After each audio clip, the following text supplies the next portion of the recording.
A very good evening and welcome to UBC News Tonight. My name is Sharon Chomjashe with Mgalu Mohammed in sign language. Let's take a look at our top stories of today, the 28th of August 2021.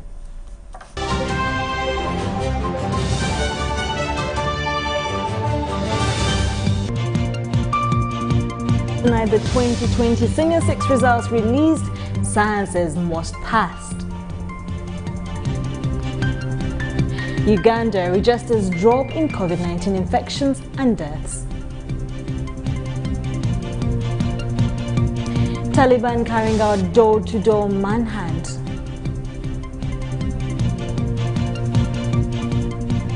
And in our sports news, Uganda Cranes continue preparations ahead of World Cup qualifier against Kenya.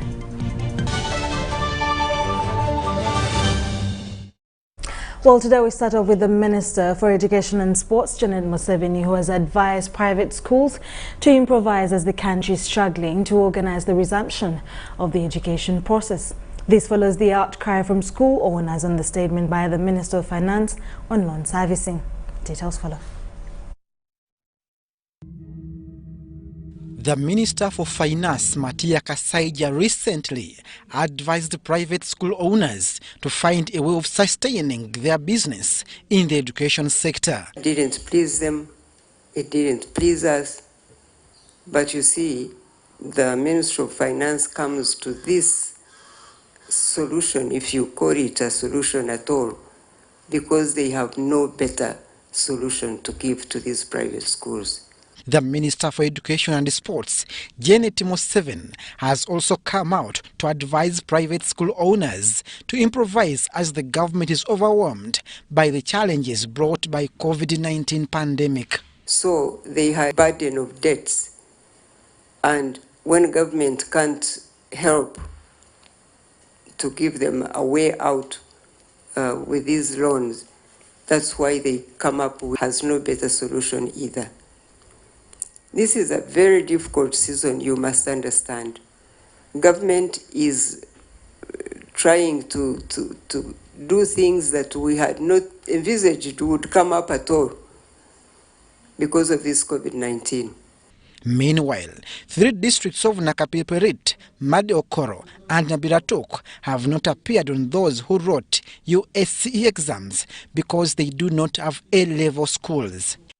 The students go to other districts where there are secondary schools to sit the exams. That's the solution. But we are still trying to ensure that every sub-county gets a secondary school. But there are still some that don't have secondary schools. And so when there is no secondary school in a sub-county, the children can go to another sub-county where the school is and be able to sit their exams. And that's what happens even in Karamoja. Due to the pandemic challenges to the country's economy, the UNEB budget was cut in the financial year 2021-2022 by 41%. The body is calling for the review. The activities affected by this cut are those that relate directly to preparation and conduct of the examinations.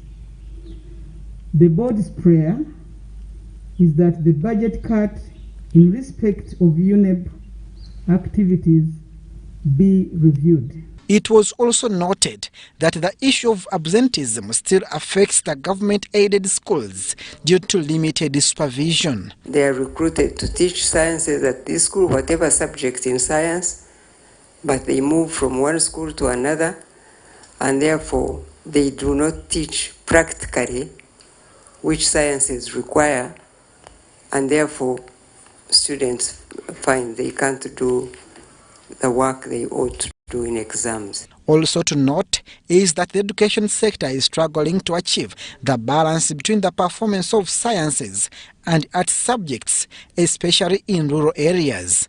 Abdul Nasil Lubwama, UBC News. Still about education, the Minister for Education and Sports, also First Lady Janet Museveni, has spoken strongly about issues of parenting, advising parents not to leave the responsibility of their children to the state. Now, the Minister was officiating USC examination release ceremony in Kampala District. Details follow. Here we are. Yes and amen. We should be fighting against unsatisfactory performance in all its forms, irrespective of whether the learner is a girl or a boy, wherever they are. What worries me is when I hear and read about girls dropping out of school and being married off. To me, this is the real issue that we should boldly confront as a society. To my fellow parents and guardians, we cannot fail to play our part of nurturing our children and then blame it on government for the outcomes.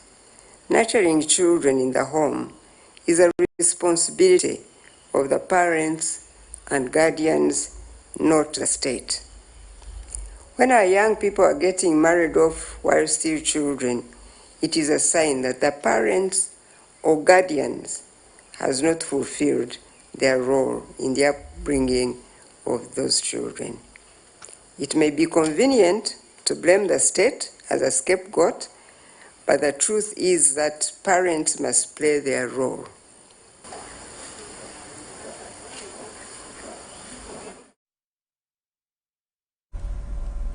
I was the First Lady and Minister of Sports Janet Museveni speaking to parents and parenting and being left to the state.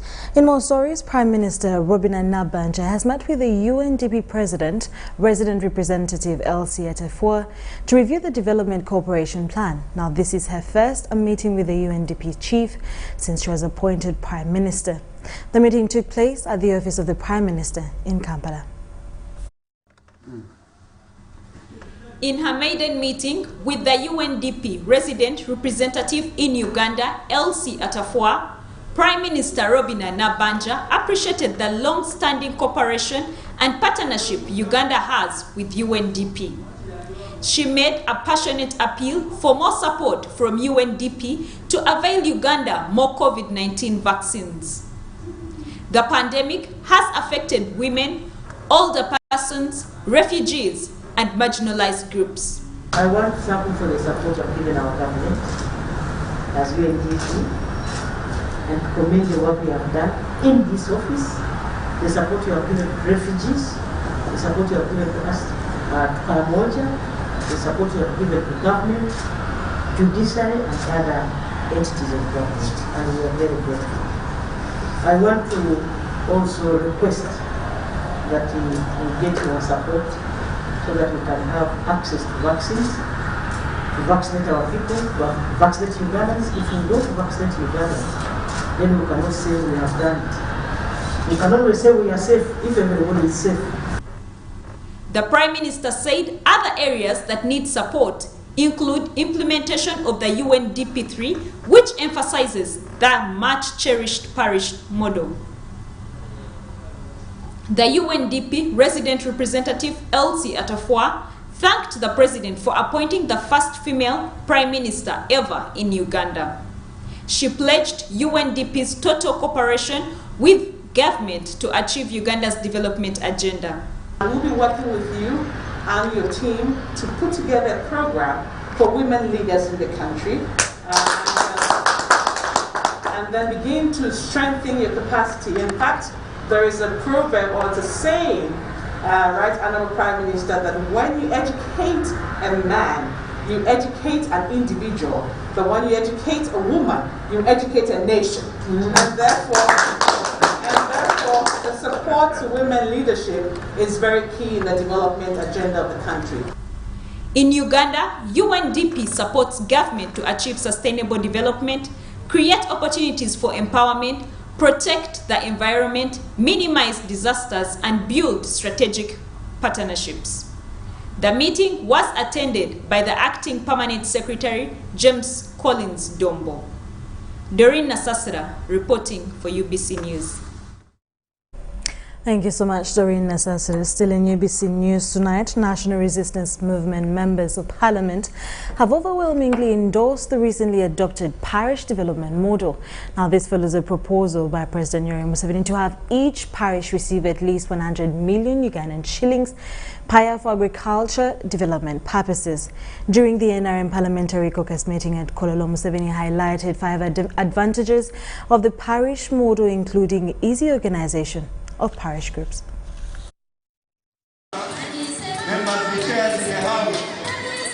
Friday afternoon's Parliamentary Caucus meeting for National Resistance Movement was meant to endorse the recently adopted parish development model. The objective of the meeting was achieved in this overwhelming endorsement.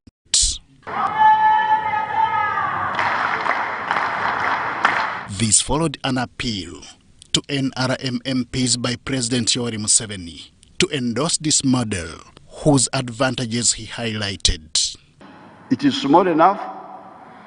You know the households. You can know who is doing what and who is not doing what. So that's why, therefore, we said, why don't we concentrate our efforts at the parish? Number one, so to have got a definite geographical area where somebody is answerable. Upon enumerating these advantages, the head of state had this appeal to make. I really now demand that the NRM leadership put 100 million shillings per parish per year. 100 million. Why do I say 100 million? Because if we put 100 million per parish per year, in 5 years, we shall be talking of 500 million in the parish circle, government contribution, and revolving. To support him with the Prime Minister and Minister for Local Government, who justified the quest. We are suggesting that a seven-member committee headed by the LOC2, the chairman NRM, the chairperson Women Council, the chairperson Youth Council, the chairperson PWD, and the parish chief as the secretary, and at least one person from the elders to head the parish model. We're saying under the parish model, we shall pay attention to community access roads, bridges, upgrading the local markets, extension of electricity to our communities. To achieve all this, it will take ring fencing of some percentage for women and youth, as emphasized by some MPs. If we do not mention that a certain amount, a certain percentage is ring fenced for women, Your Excellency, this will be abused at the level of implementation. In the parish, all people are there.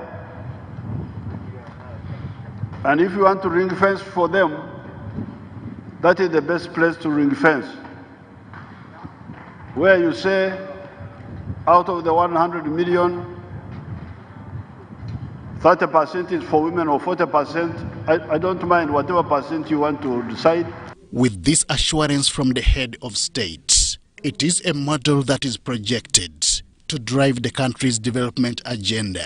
So every year, if you are putting 100 million in a parish, and specifically for production and primary production in a way that you just look at agriculture, and under agriculture you look at animal husbandry and crop husbandry, I think this is going to awaken people to improve production. There is no way youth will now be in the centers when they have this money, which is going to be like 30 million or so directly for the youth. So the youth will engage themselves in the wetland areas and produce a lot of fish. Uganda has had similar development models, including in Tandikwa. National Agricultural Advisory Services NADS, and Operation Wealth Creation, among others. Some of these are reported not to have registered much success, a reason why the parish development model has been adopted. Henry Okurut, UBC. Moving on from that, the Vice President, Major Jessica Alupo, has lauded Greater North members of Parliament for championing peace in Uganda. Alupo says the initiative will enable the country to attain a middle-income status by 2040. The Vice President was speaking at the Members of Parliament meeting at the Parliamentary Building in Kampala. Could we kindly rise up and recognize the presence of the Vice President of Uganda?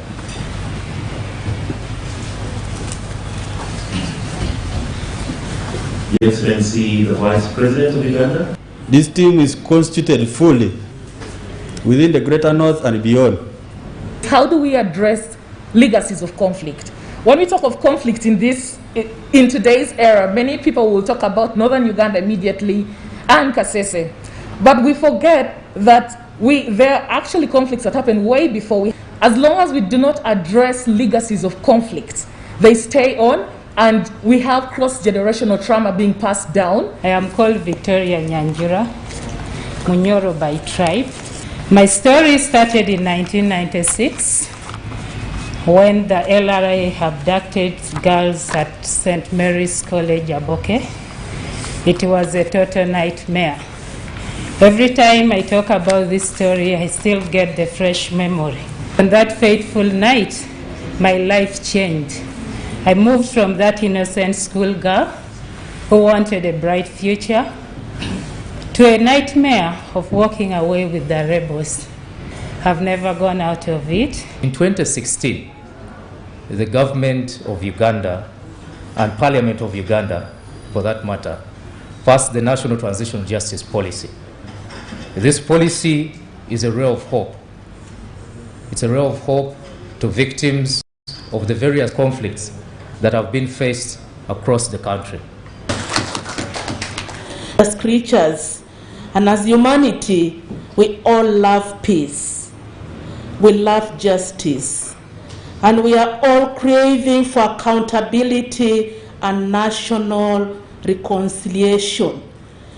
These are all precursors for national development and economic transformation. Without reconciliation, we cannot progress as a country and as individuals. And Madam Vice President, that is why the members are here today. During your deliberations, you have discussed issues on peace and justice, causes of war and conflict, consensus building, peace and accountability, human rights issues, and the role of Parliament in enhancing sustainable development. We are talking about the history of this conflict. From Arua to Kotido, from Kitgum to Kisoro, there is now total peace across the country.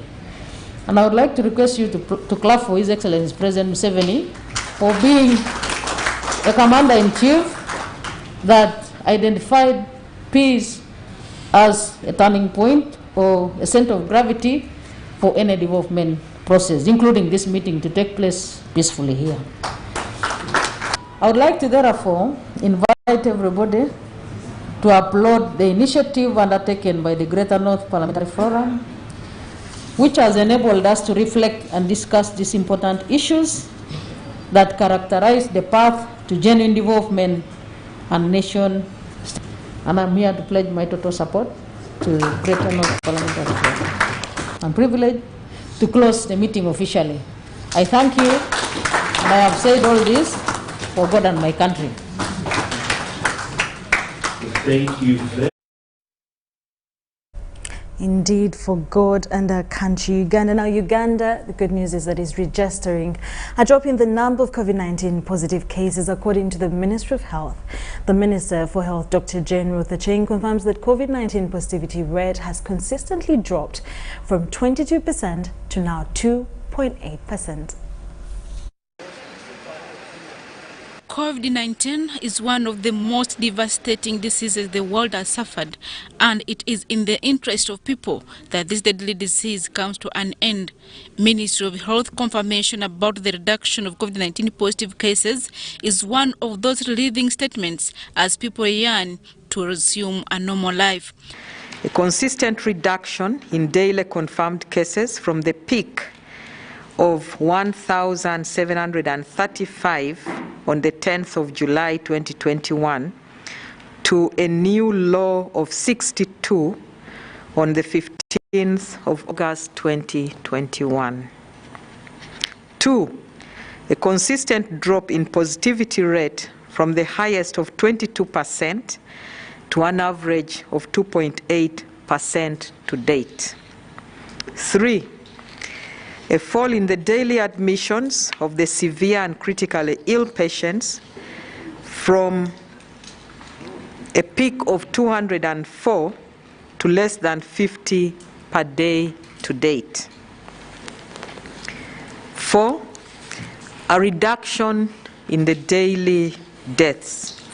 However, in spite of the good news of the reduction in COVID-19 infections and deaths, the Ministry of Health still warns of a looming third wave that is anticipated to be more lethal.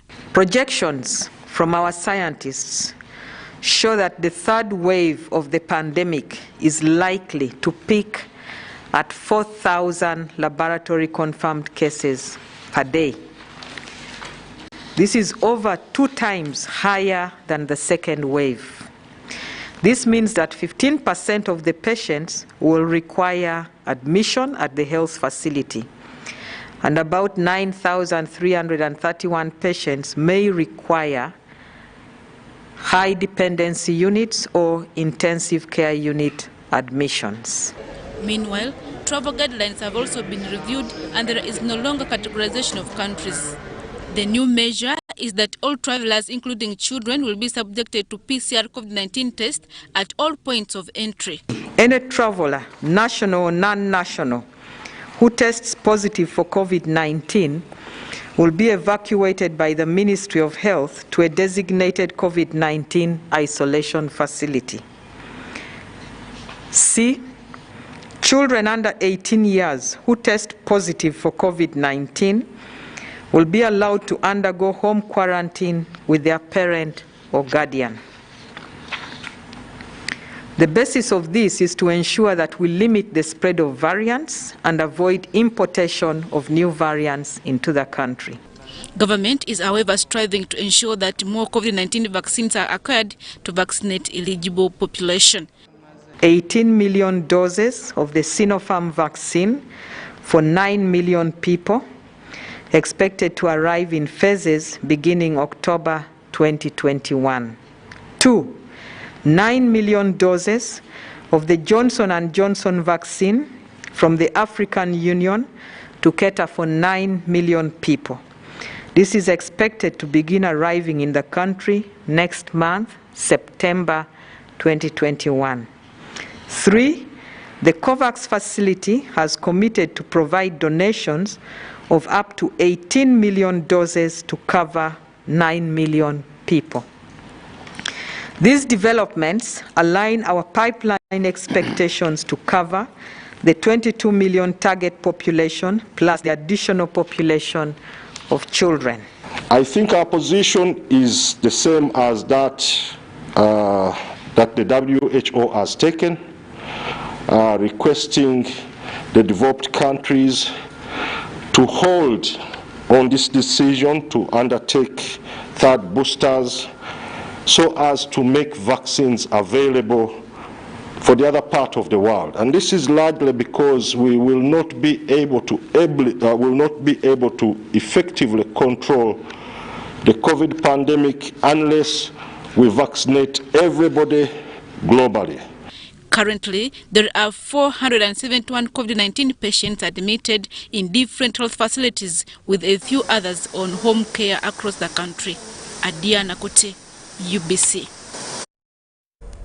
Indeed, faith over fear, because right now we stand at 2.8% of COVID cases in Uganda, which is great news for Uganda. We'll take a short commercial break and we'll be back with more stories.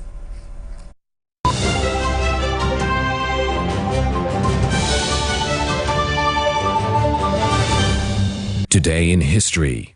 On August 20th, 1920, legendary all-round athlete Ralph Hay and football star Jim Thorpe met in Canton, Ohio. This meeting led to the organization of the Professional Football League. Professional football developed in the 1890s in Pennsylvania and later proved itself a viable spectator sport in the 1910s with the establishment of the Ohio League. It's Freaky Friday from Airtel. Buy or gift. Buy or give. Get freaky too! Dial *149*10# to load a Freaky Friday bundle for you to enjoy the best offers on voice and data. To buy a bundle for friends and family, dial *149*10*5#. Freaky Friday with Airtel. Buy or gift a bundle today. Dial *149*10# to get started. Airtel, the smartphone network.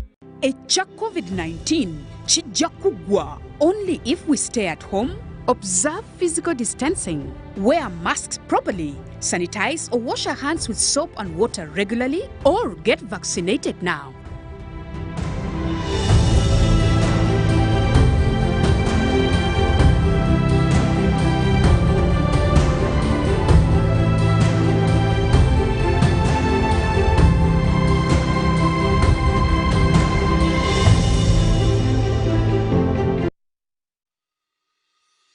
My name is Nyamgisha Abigail Lillian. I'm a malaria champion. Today, I joined the rest of the world to observe the World Mosquito Day. The mosquito transmits a parasite that has caused a lot of harm to us. It is the cause of malaria, a disease that has killed many Ugandans and contributed to poverty in many homes. As we observe this day, I appeal to families to avoid and prevent mosquito bites by not allowing mosquitoes to close windows early, spray houses against mosquitoes, use mosquito repellents, sleep under long-lasting mosquito nets, and prevent mosquito breeding areas around the home. To our scientists, please investigate and design new technology for mosquito control. To our policymakers, let us prioritize interventions that will eliminate this dangerous mosquito from our community. Together, we can achieve a malaria-free Uganda for God and my country.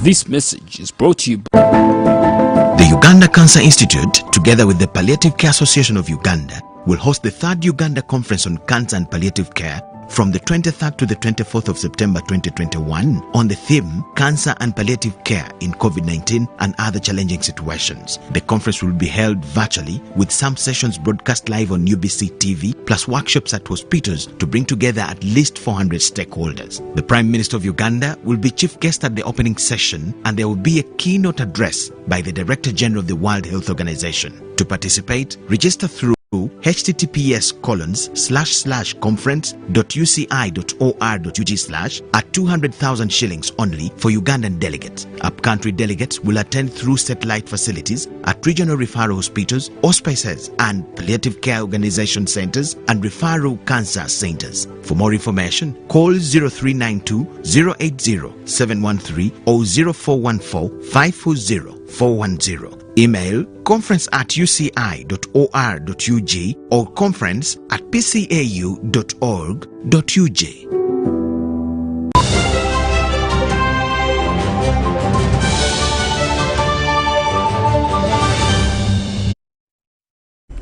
You're still watching UBC News Tonight. In more news, Uganda National Examination Board has released the 2020 USC results indicating a better performance compared to previous years.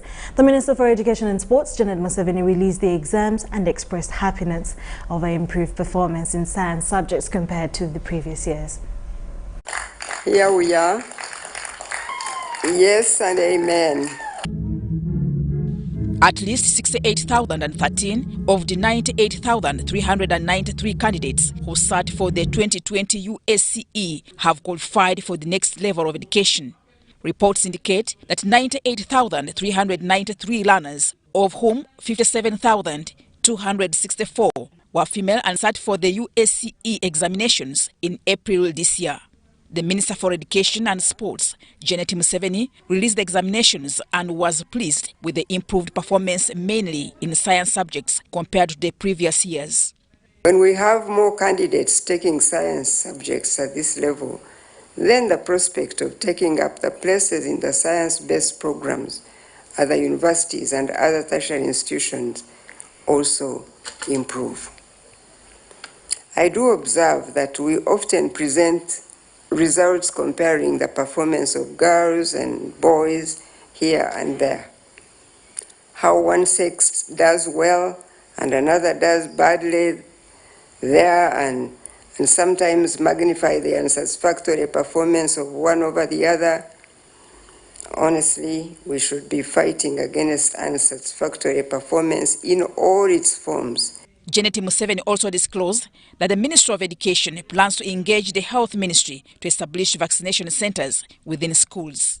In talking about safety, let me continue to remind head teachers, principals, and heads of other education institutions of learning to mobilize your respective teachers, critical non-teaching staff, and learners above 18 years of age to go for the COVID-19 vaccination jab as vaccines become available.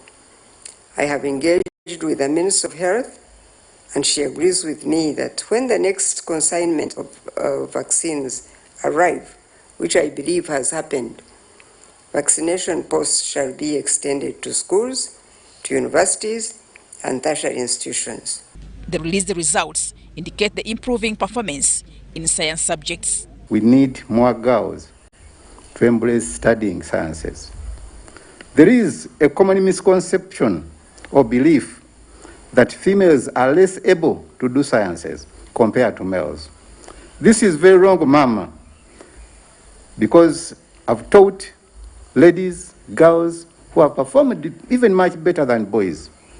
Although there is a drop in the number of candidates registered this year, entries for the science subjects and mathematics increased significantly compared to entries for 2019.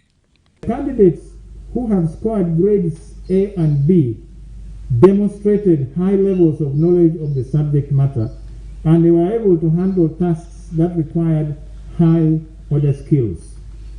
Their work in the practical examinations also showed ability to manipulate apparatus, ability to record observations correctly, reflecting the accuracy level of the instruments they have used, and the ability to manipulate the data generated correctly.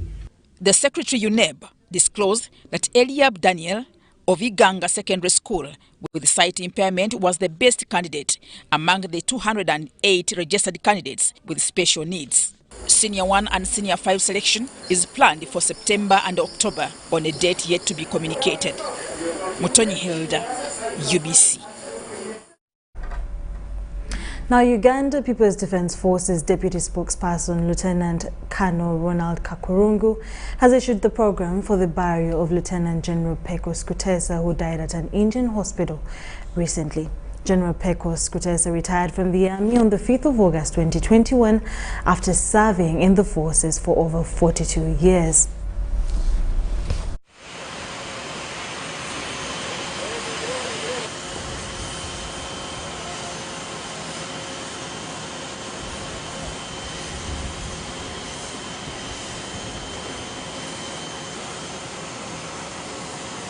We are here to receive the body of our late comrade, General Pecos Kutesa. The body has been repatriated today, as you saw, and now with the family we are proceeding home, and all the arrangements have been put in place to send off our hero, our freedom fighter, our combatant, someone who participated in the liberation of this country, in fact an icon of the liberation struggle. He sacrificed his life. He decided to put his life in the line of fire, and he was ready to pay the ultimate price. He was a very, very good commander, and indeed you know that his bush war exploits against the enemy are an open secret. He commanded very many battles successfully, including the famous Katonga battles, including the capital of Kampala. So really, as a force, as an army, as a country, we have really lost General Pecos Kutesa. According to the program, tonight the body will remain in the hospital. It will be brought to his house in Buziga tomorrow at 8.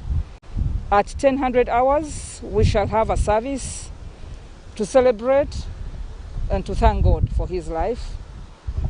At exactly 1400 hours, if there are no changes, the body will set off for Kabula, the Antonde, where we shall have the burial on Sunday.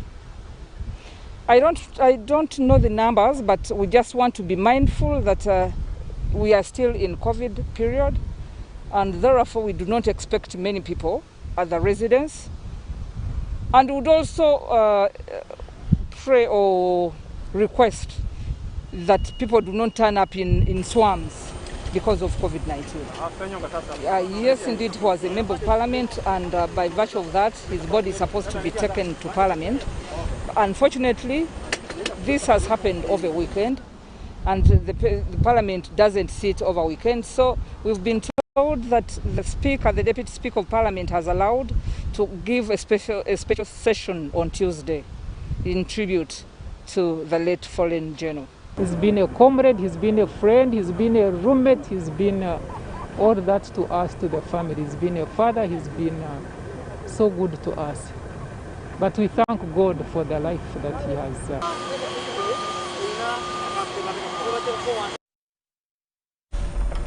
Well, may the Lord strengthen the family of the late General Pecos Kutesa.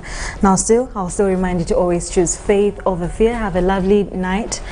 Please do join us again at 10 p.m. for more news coming your way. My name is Sharon Chomjisha Sanyonga with Mugalu Mohammed on Sign Language. Good night.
Here you go.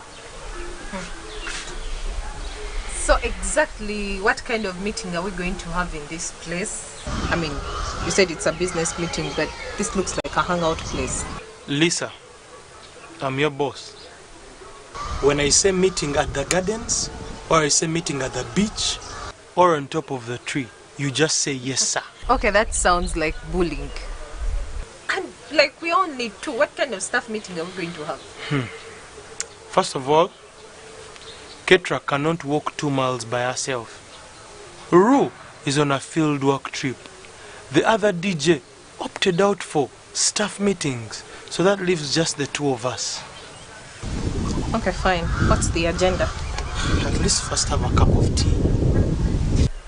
Mo, if this is some kind of joke that you've been playing, like the jokes you've been playing on me, I mean, let's stop. Lisa, we are really going to talk about work. And some few personal things. Personal things? Okay, I have nothing personal to share with you. Let's stick to work, eh? Okay. And maybe to say thank you for really working hard to getting on the show. You mean a show that you forced me and tricked me into doing? Are you apologizing? Listen, look, I am trying to help you. I'm trying to push you. I don't want to see you in the same place, stagnated and with regret, but I don't know. Okay, why do you care so much about what I do and what I don't do? Fine. Let's stick to the work. You're the one that started it. Excuse me.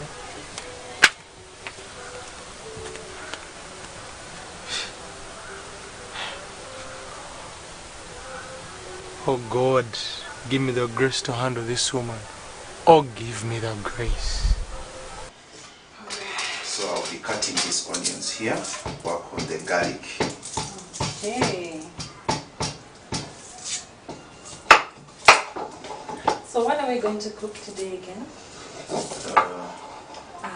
No, I remember. Your favorite. Yes, it has to be rice actually. Of course. Yes. You love cooking rice and chicken. You love cooking chicken. Jesus Christ. Yes, cutting onions used to be very hard, you know. Yeah. You cut as there's a way they kind of go into your eyes and most of the time, yeah? Yes. Okay, in this meantime, I think I need now to put the oil in the... So, how did you manage that whole teary thing and everything? Hold there. No, you just rinse your eyes with water. I think that will do for it. Okay. Yes. And help you with some tomatoes. Yeah, the oil goes in the saucepan. Yeah. So what kind of meal do you really love to prepare in your house? In my house, I love making steak. Yeah, I love steak a lot, and basically we do a lot. Yeah, we do a lot of steak at home, basically, and a little bit of mashed potatoes. Yeah. So, and you, the chef, you know, are you still a good chef that you used to be? Yeah, most of the time, because I need to come back home and fix a meal for myself.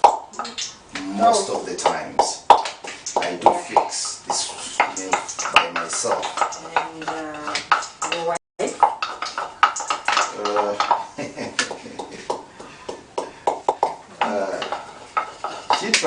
She tries around. Yes, yeah.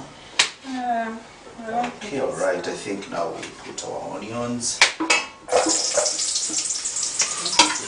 You are really playing with your tomatoes. Alright, let me hurry. You used to like cutting tomatoes. Do you still like? What you've started.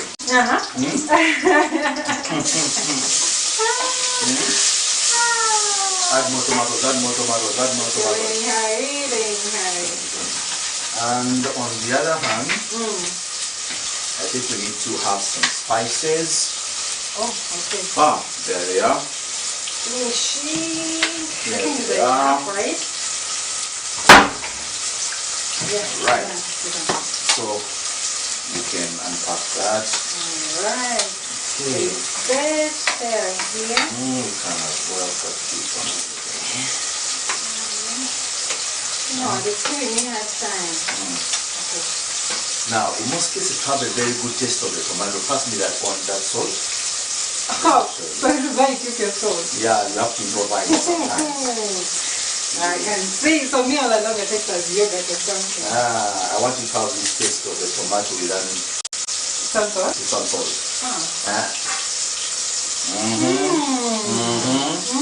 Have you felt that difference? Nice, nice. Okay. I like it, like Here it, we like go. it. Good. I think it's enough already.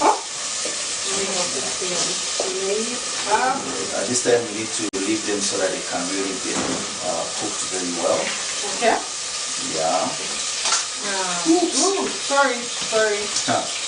See, you haven't gotten used to that, to being with a woman in the kitchen. So.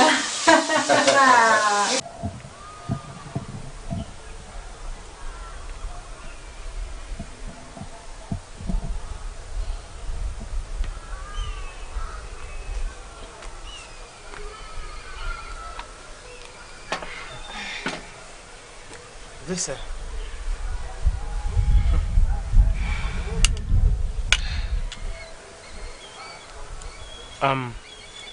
You know, the station is really not doing well. We hardly make any money.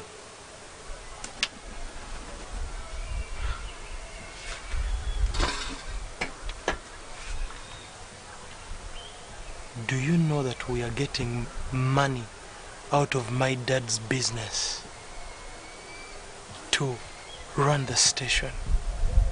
I actually don't think I'll be able to pay you as much as you deserve, but I'm asking you to please stay. Well, I didn't know about that. I didn't know. I really need someone that is going to stand by my side, someone that really believes in me, someone that can help me.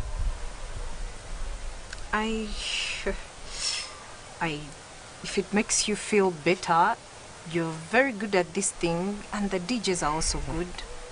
But what's the problem? The business bit. You know, we hardly get anyone to advertise with us. Can you imagine? It becomes so frustrating. I do believe in you, but I also think that you're taking on too much. I mean, between ministry and doing the shows and then running the radio, don't you think it's a little too much for one person? Ketra has said that, and you saying it to make the two of you, maybe it's true. Talking about Ketra, why don't you let Ketra run the radio? I love my sister, but I do not believe in ideologies. She's the kind that will just go and get anyone from the earth's crust and bring them here, even if they don't have good morals. Take. Wait. Why are you calling her your sister? She's actually my sister. The sibling that thinks she's the best to run the station. Well, she has some good time on her, so why don't you just consider it? No. Whose side are you on? I am on the business side. And I thought I had to myself a partner. I am your partner, I am your ally, and I'll support you as long as I'm still working with you. Why are you saying that like you're about to leave? Mo, you know I don't fit in that place. Lisa, you are meant for radio. You have a good voice on the radio. Yes, says Mo, the guy that sees things that are not even there.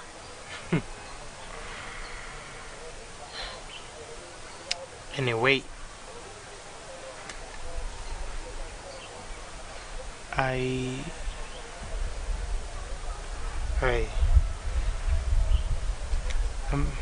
I am really glad to be working with you, and thank you for really accepting to be here. I need to go. Excuse me.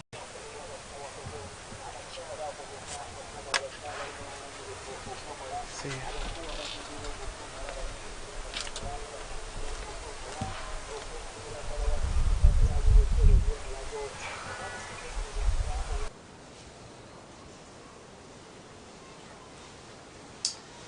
Here we are. Yes. Wow.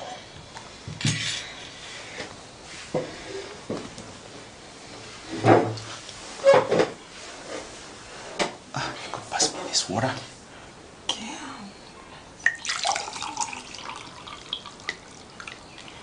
Pass me that glass of yours.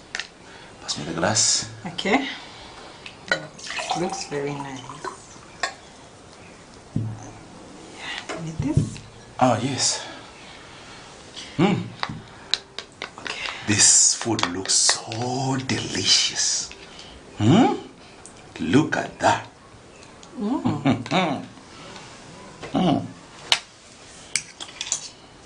Let's pray. Okay. Yes. Thank you for the meal, oh God, that we're about to share. May it strengthen us in Jesus' name. Amen. Amen.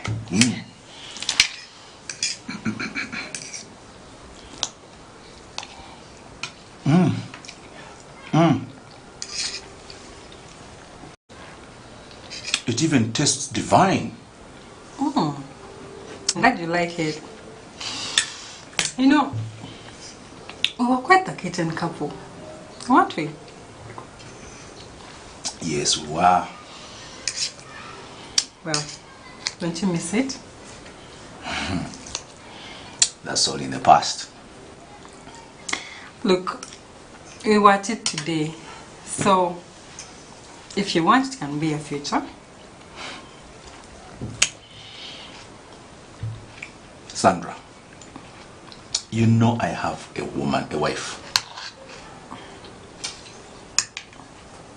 I don't see her. She's hardly